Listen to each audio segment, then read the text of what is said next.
Hi friends, welcome back to my channel.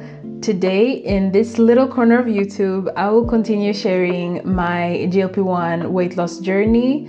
And in the previous video that I did on this topic, I shared how months 1 to 3 were like on the drug.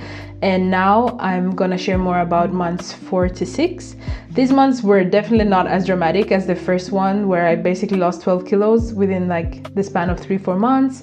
In this one, I've I'll say only, but it's actually still not just, but I've lost about 3 to 4 kilos. I've experienced a lot of hunger, like ravenous hunger has returned. I've had major work stress, extreme fatigue, and actually had my first plateau. So, you know, when you just stay in the same, like you're just around the same weight and not really losing. But the positive thing is I still had some non-scale victories. I continued to losing centimeters, and my blood work that I did recently has actually looked really good. And yeah, and then another last thing I'll share at the end, hopefully I remember. So yeah, I'll begin. As you know, I have my notes because it's a lot that has happened, so I really look forward to be sharing more weekly updates where I don't have to remember everything from the past few months because it's a lot. But yeah, let me begin. So as I said, some of the things, I'd say like 5 things have happened during this few months, and it is that the weight loss has definitely slowed down, hunger has come back, I've experienced significant fatigue, and I've continued losing some centimeters around my stomach and waist area. But also, I think the most important thing for me is that I've had really important mindset shifts that I think will be very useful and helpful for me, you know, going forward, no matter what happens really weight-wise. So just like a very honest update, as I shared in an earlier video, I really lost quite fast. I'm not sure if it's really fast, but for me it was quite fast to lose 12 kilos because I've been big pretty much all my life, and it's not been easy to lose weight. This is definitely not the first time that I'm like trying to lose weight, but I do feel like this time around I'm more dedicated, I'm more serious about it, and I really want to make sure that I do it in a sustainable way. So doing this with the support of a GLP-1 has been like godsend. It's been a really important tool for me in my toolbox. So that's something that I really noticed when the weight loss slowed down, which I think that's natural anyways. If you're on a weight loss journey, you might have experienced this, or you probably will be at some point, because it's a lot for the body. It's a lot of stress for the body to be losing a lot of weight, especially if you're doing it rapidly. It does put the body under a lot of stress. Yeah, between March, because I ended March around 126 kilos. I think it's important to note also, it's not an excuse, but I did travel. So my husband is from Nigeria, and we traveled to his home country end of March to see his family. It was really wonderful. I ate a lot of good food, like really good food. And during that time, I did not try to like track any calories or even my protein intake. I just, of course, based on what I've learned so far, I just try to remember at every meal to, you know, eat enough protein, make sure that I get in fiber. So that could be from fruits or vegetables. I still ate carbs. Like, I don't think carbs are bad. Honestly, I don't think there's any bad food. It's just some food that are not as, how do you say, like favorable for your body. So with that mindset, I had a really good time on my holiday. I came back having gained 1 kilo. So that's not a lot, but it's still, it's still something. But for me, I felt more like this was like me maintaining my weight. Because normally, like in the past, probably I would have gone on a holiday, eaten quite a lot, and then come back and probably put on like 5-10 kilos. Well, I don't know about 10, but at least 5 or so. So it was really, I was actually happy to just see 1 kilo gain after that trip. So in April, I then sort of like restarted, or I wouldn't say restart, really, I just continued on my journey. But when we came back, I realized that I was getting hungrier, and I don't think it had anything to do with the trip per se. I think in general, it's just, I can say now in hindsight that I probably should have moved up to 7.5 milligram of Mounjaro, because I realize now that my body was tolerating the dose. So like for me to get, you know, the benefits of the medication, I probably should have moved up so that I could continue getting the support that I needed for it to be a tool in my weight loss journey. I didn't do that though, because again, I've wanted to stay on like the lowest tolerable dose as long as possible. But I realize now that was probably a mistake, but you know, we live and we learn. But however, even though my weight loss slowed down, which I'm sure it would have anyway at some point. I continued to eat, like as I said, protein-rich meals, meaning for me to make sure that I get around at least 30 grams of protein per each meal. How I know that I get it is because I do like I use an app, so like where you can track your calories. So I put in what I've eaten, what I've had, and then that's how I would know approximately. Like obviously it wasn't like I'm measuring, so I wouldn't really know. Later on I added a food scale, just to kind of be more precise and know that I'm actually getting in the protein. Some days I just track that, some days I track like my whole meal. I do try to track more or less so that I know that I'm actually staying within my calorie deficit range. There's a lot of free calculators online if you're interested to know like what is my calorie intake based on like, or what should my calorie intake be based on my your height and your weight, and then you kind of get a figure, and then kind of like just remove 500 calories from that. Now I know when people are on GLP-1s, there are people who go on like a lot, like a very aggressive calorie deficit, where they're maybe eating 1,000 or 1,500 calories less than what they should do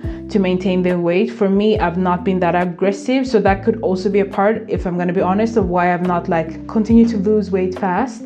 My calorie deficit has been around 500 calories, because from my research, that's what I found is like the best.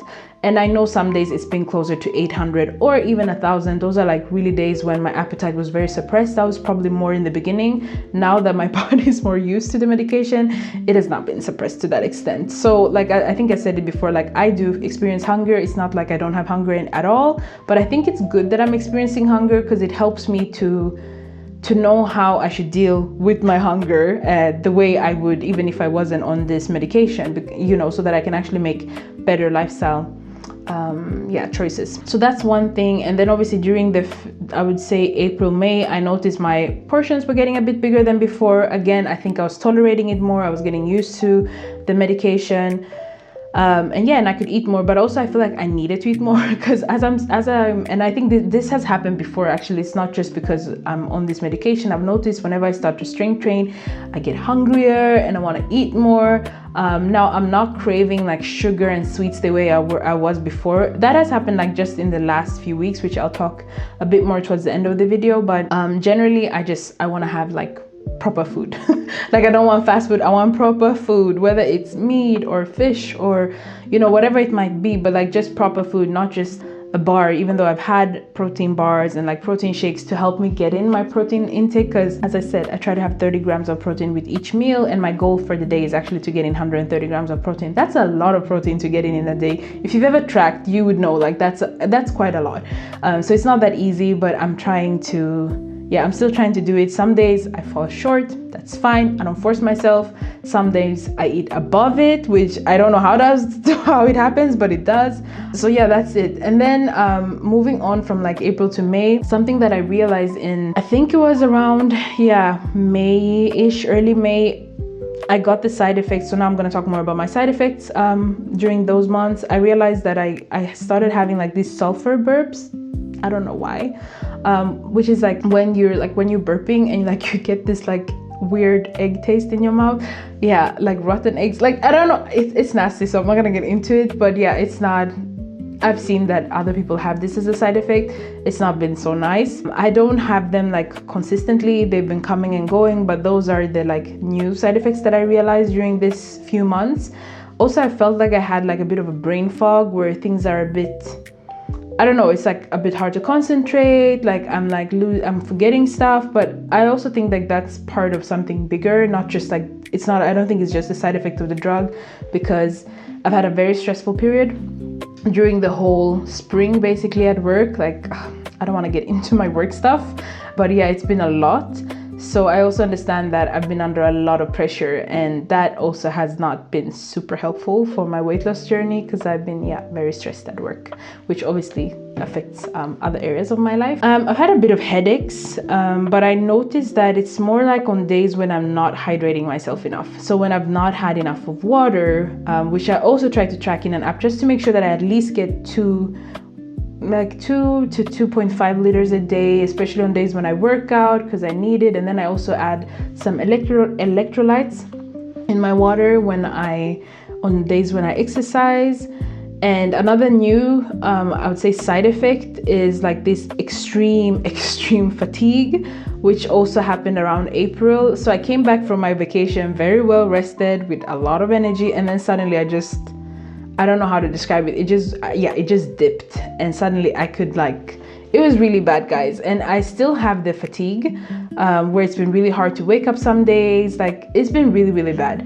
But I also realized, again, I don't want to blame it all on the medication. Like, I do want to take accountability. Like I said, I've had a lot at work, and I realized that actually I think this was more of my body showing me and telling me that, girl, you are on the verge of burnout, so you need to slow down. So I do not want to just blame it on the medication. It could be, it could not be. I really cannot tell, because again, I've had a very stressful period at work. If I had not had it, maybe I would be able to distinguish it better. But yeah, so that's one thing. And because of that, I also wanted to take some blood work. So I asked my doctor to check my vitamin D level, my iron level. Sometimes I get low iron, which is common among women, and especially women of color. So that's something I really wanted to check, just to make sure that that is not one of the reasons for my fatigue. And my results came back very positive, actually. So this was, when did we do this? This was around early May, or no, it was end of April actually, that my doctor checked this, and it was fine. The D vitamin level was quite good, and I'm like, yeah, I just came back from Nigeria. Like, I've been in the sun for 2 weeks straight. I wasn't expecting that it would be low, but I was a little bit surprised to see that my ferritin levels, so like the iron and other like iron related markers, were quite good. One thing was just that it was good, but it wasn't optimal. Like, I'm within the range, like the healthy range, but I think it's important for women, and especially for me, who get I don't want to say always, but a lot of times I am iron deficient. So for me, I think it's more optimal if I'm at a higher level than what I saw there. So based on that, I decided to increase, I didn't want to add another supplement because I was already taking other supplements. So I was like, I'm tired of supplements. So what I did instead is I added like iron rich foods to my diet. So like spinach and all the legumes where you can find iron in and whatnot. And yeah, that's just the way that I was trying to add iron to my diet and not mix it with like milk or caffeine when I'm taking it in, because yeah, that's not good, I've heard. And what else? I think that's what I was doing mainly. And then after, in June, I checked my blood work again, and actually noticed, based on the results that I got, that my results are really good. I noticed that my iron levels had actually improved, so that was really positive. And I will agree that I've definitely, for sure, my energy has come back a bit more, but I am still a bit fatigued. I do still believe it's connected to work, so therefore I really look forward to things slowing down now in the summer when we're all going on vacation, but also just my workload will decrease because things are changing at work, so that's a positive thing. So another thing, or the last part that I just want to share connected to this month, because again, the scale did not move that much. Like, I did lose around 3-4 kilos, and I realized I plateaued because I kept going up. So as I said, I was at 126 in March. I never went back all the way up to 126, but then I went to 125, then 124, then up to 125, and then down to 123, and then up to 124, and then down to 122.8, and then up to 123, and then up to down, and then up to 124. And that's how I kept going, basically May, June. So I would say, yes, I've been in a plateau, because I think the definition of a plateau is normally your weight standing still, or at least not going down for, what is it? I don't know though if it is a plateau, because like I've been going up and down, but at least for me it's sort of a plateau, because I've not lost weight. Like, I've not gone lower than the 122 threshold. I'm always just there, 122, 123, 124, 122, 123, 24, depending on like what I've had for food. Like, if I have more sodium, like obviously I understand that the body retains more water. So I noticed that I will be heavier the next day, but I think like my true weight is around 122 to sometimes 123.2 or something, if I'm gonna be very exact. But like today, this morning, I weighed myself. I was back to like the lower 122. So I would say my weight is around 122 kilos right now.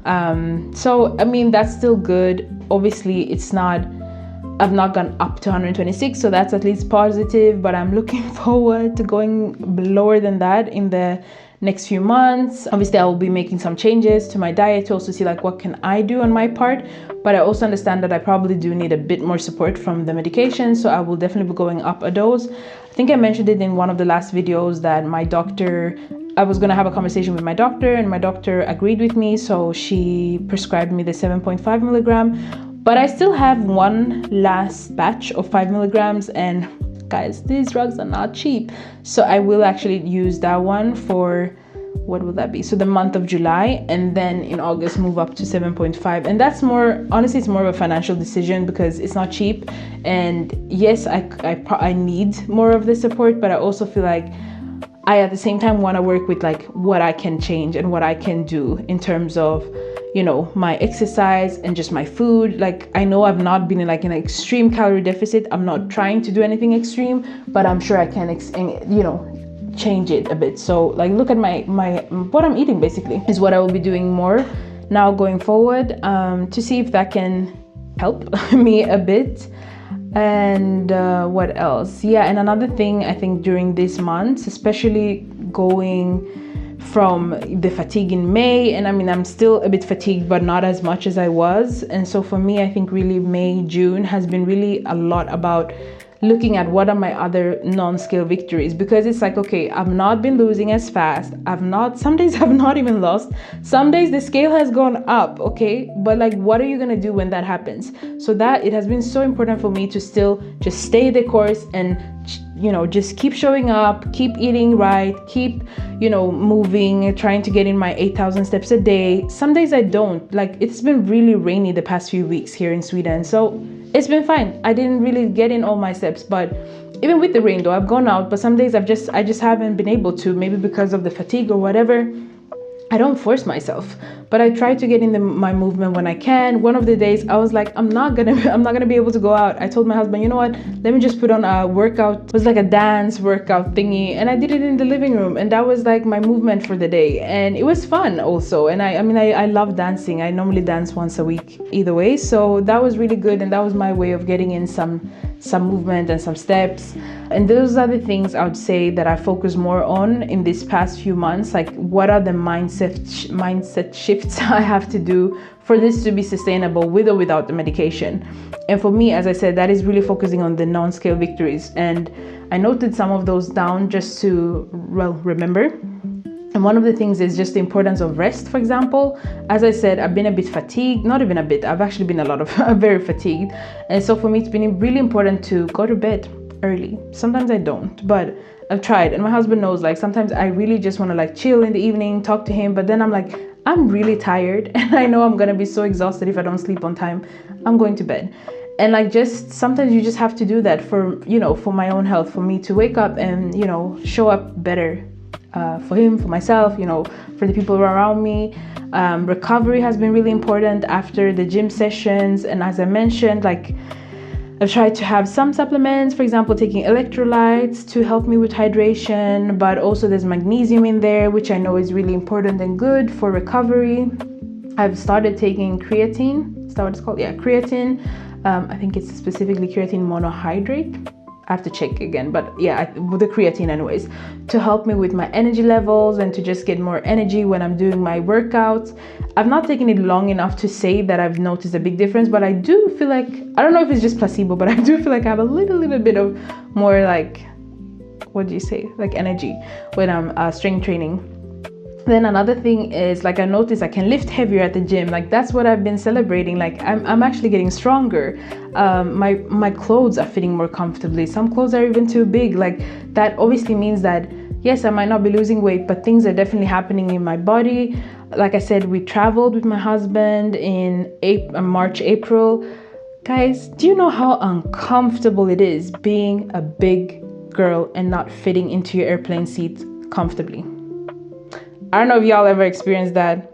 I have many times. Now, I've never had to ask for a seatbelt extender. I probably needed it once, but my pride, I did not ask for it. So I sat there with a seatbelt that was not closed. Like, this was years back.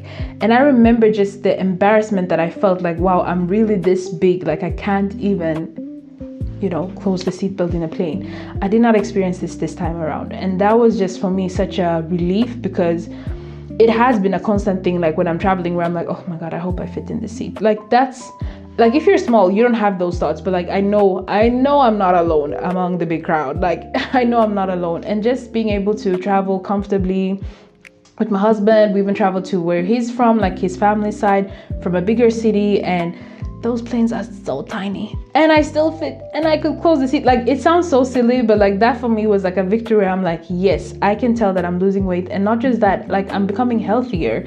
And also I don't have to have this constant anxiety of like, will I fit in the plane or not? Do I have to, like ask now, sorry, can I have the seatbelt extender? I didn't have to worry or think about those things. And like, I no longer hurt when I walk on longer walks. Like in the past, sometimes when I used to go on the longer walks, especially like 1 hour and 30 minutes maybe or so, after a while my joints would hurt, my feet would hurt. I don't get that anymore, and I love walking. Like, I've always loved walking, even when I've been bigger. So that for me is such a joy, to be able to just go out and experience nature, everything that and just not have to hurt. Like, these are really non-scale victories for me. Another thing is not being so out of breath going upstairs. Guys, that's a serious one. Because in my workplace, for example, it's just almost stairs everywhere, which is a little bit annoying, but it's good because I'm getting in my steps daily.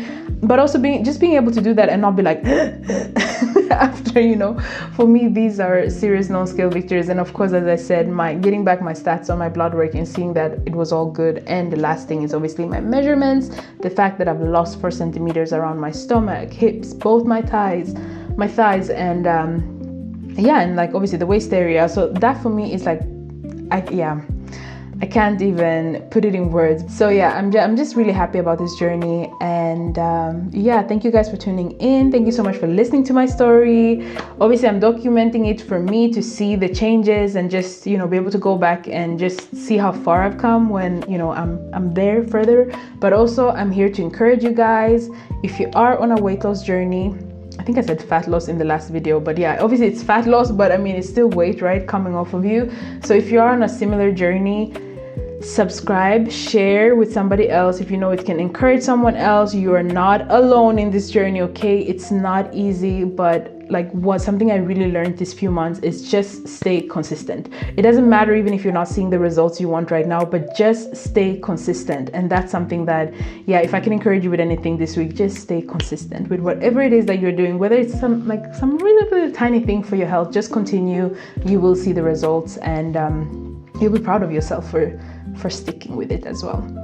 So yeah, guys, that was it for this wellness note. Come back again next week for more. And again, thank you for tuning in.